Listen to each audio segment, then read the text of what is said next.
কবি বলেছেন, লেখাপড়া যে জানে সব লোকে তার মানে। কথাটা অনেকাংশে সত্য, কিন্তু বাস্তবে পুরোপুরি সত্য না। কেননা লেখাপড়া জানার পরে কর্মক্ষেত্রে এলে অনেক সময় নিজের চাইতে কম শিক্ষিত বসকে মেনে চলতে হয়।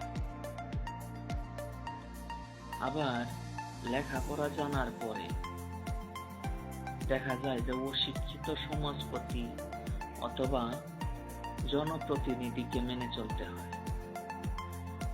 কেননা বাংলাদেশে অনেক পৌরসভার মেয়র আছেন যিনিরা মেট্রিক পাস, কোনো মতে ইন্টার পাস অথবা নন মেট্রিক এখনো আছে।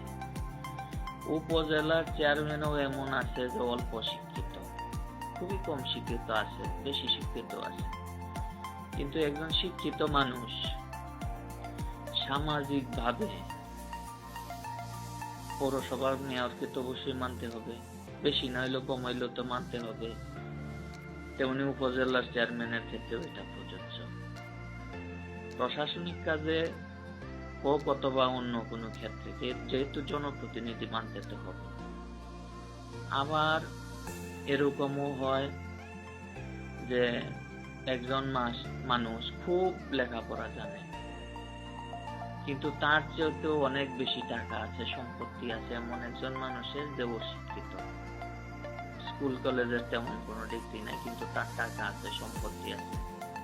এই কারণে দেখা যায় এই ধরনের সমাজের ধনী টাকাওয়ালা মানুষদেরকে শিক্ষিত মানুষদেরও বিভিন্ন কারণে মানতে হয়।